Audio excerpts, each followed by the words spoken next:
And so all of this begs the question, is Trump a fascist? Well, I hope based on all of the information I've just shared, it's a pretty clear and resounding yes from you, but let me just connect the dots so it's extra abundantly clear. Let's take the core aspects of fascism in turn. 1. Radical nationalism. Check. Trump's Make America Great Again slogan imagines a made-up past as a vision for a utopian future. And central to that is a shared American identity. What that identity is depends on which group you're asking, but generally that's going to be white, Christian, heterosexual family units. This is made clear by the work Trump and his followers do to attack anyone who doesn't follow that mold. Immigrants, Muslims, trans folks, Black single mothers, anyone who doesn't fit the mold is open for ridicule, with the end goal being a return to this imagined shared identity.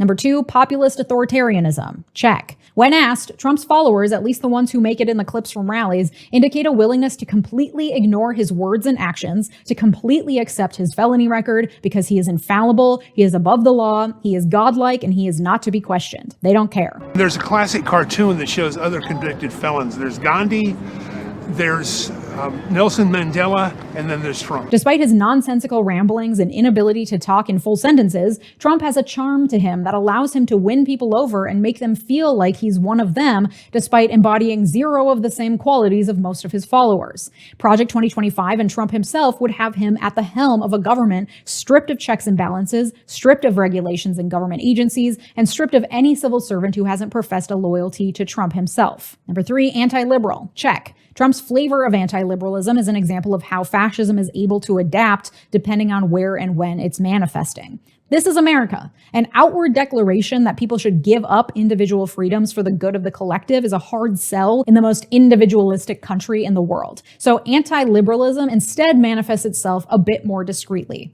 Yes, we care about freedom of speech, but only the speech of the right people. Yes, we care about freedom of the press, but we sow doubt in the mainstream media and any media that isn't loyal to Trump wherever possible. Yeah, I mean, he's literally said he's going to revoke the broadcast licenses of corporations, media companies that he does not like. And he said that he's going to jail people for burning the American flag.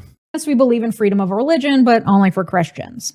Individual freedoms in Trump's fascism all come with a caveat. Are people stupid saying liberals will be with him? When she says liberalism in this circumstance, she's actually talking about the political theory of liberalism. She even invokes like American individualism as an aspect of liberalism, which is correct. She's not wrong that fascism is inherently anti-liberty. As in, no social liberalism, no social progress, no allowance for people to live however they see fit. It is a massive aspect. What do you think we're talking about when we talk about abortion bans? Abortion bans are directly a way to target the freedom that women have to make their own choices. It's a way to rip away bodily autonomy from women. Same with anti-gay, anti-trans policies, which, by the way, the Nazis were super on board with as well, for the record, just if you don't know. That render them applicable only to the group of people who fit into the aforementioned made-up traditional identity of the nation. And number 4, anti-democratic, also check. You hear it in the dog whistles that have been adopted by his followers. We're not a democracy, we're a republic. You see it in Project 2025 and in Trump's own professed plans. Fire civil servants who aren't loyal, replace judges with loyalists, get rid of the administrative state in favor of a concentration of power in the hands of the president, who can act swiftly and decisively without the inconvenience of regulations, unchecked by other branches or by the will of the people.